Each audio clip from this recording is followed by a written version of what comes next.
In the heart of Lagos, where money can silence even the wind, there lived a man named Chief Tundo Konjo, a billionaire whose name alone could open any door. But for all his wealth, Tund carried one secret burden.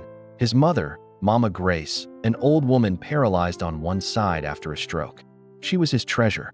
He built her a mansion within his mansion, with nurses, servants, and every comfort money could buy.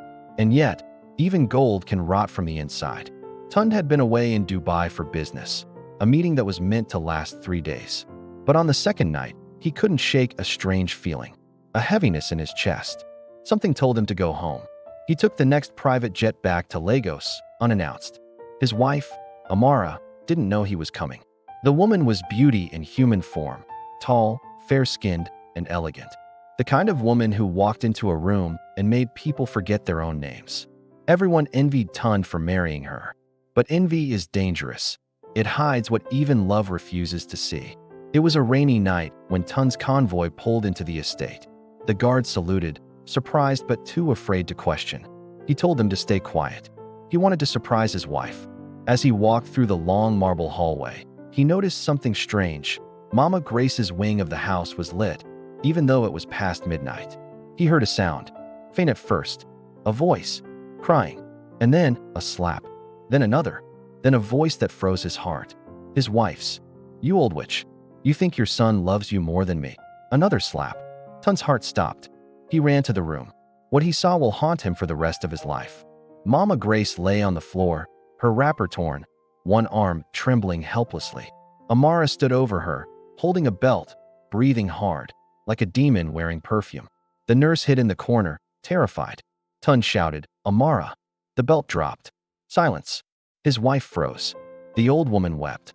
And in that moment, everything Tund thought he knew about love collapsed. "Explain yourself," he said quietly, his voice breaking. Amara stuttered. She insulted me. She cursed me." But Mama Grace whispered through tears, "My son, she wanted to kill me." The words echoed like thunder. The air felt heavy, thick with betrayal. Tund turned to the nurse. "Tell me the truth," he ordered. The nurse, shaking, said, "Sir, this is not the first time. She has been doing this every night since you traveled." The walls seemed to close in. Amara dropped to her knees. "Tund, listen to me, please. I lost my temper. I've been under stress." But Tund's face went cold. He walked to his mother, covered her with his jacket, and lifted her gently to the bed. Then he turned to his wife and saw something new in her eyes. Not guilt, fear. Fear of losing everything. She grabbed his hand and whispered, "You can't ruin me. Not after everything I've done for your name." He looked at her, the woman he had built empires for, now nothing but a stranger. "Amara," he said, "I can rebuild my wealth, but I cannot rebuild trust." That night, Tund locked himself in his study. The storm raged outside. He poured himself a glass of whiskey and stared at the wedding photo on his desk, the one where Amara had smiled like she owned the sun. By morning, she was gone. No one saw her leave. The security cameras had been mysteriously disabled. Days passed. Mama Grace's condition worsened. The doctor said the trauma had been too much for her. Tund tried everything. The best care, the most expensive treatments. But 2 weeks later, she died in her sleep. He didn't cry in public, but at her funeral, as they lowered her into the ground, his hands trembled so badly he couldn't hold the shovel. That night, alone in the mansion, he got a call from an unknown number. When he answered, a familiar voice whispered, "You buried the wrong person." It was Amara. His blood ran cold.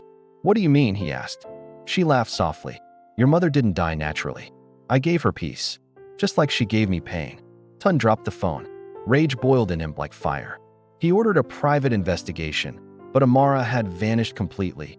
No trace, no passport, no bank trail. Some said she fled to Ghana under a new name.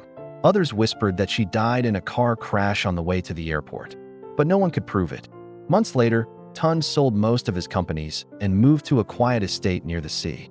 He stopped attending social events, stopped trusting anyone. The city that once bowed to him now pitted him. And every night, around midnight, the house staff swore they could hear 2 voices from Mama Grace's old room, one weeping, one laughing. And in that laughter, they said, you could still hear Amara's voice, soft, mocking, eternal. Because the real curse was never the beating. It was the love that blinded a man to the devil he married.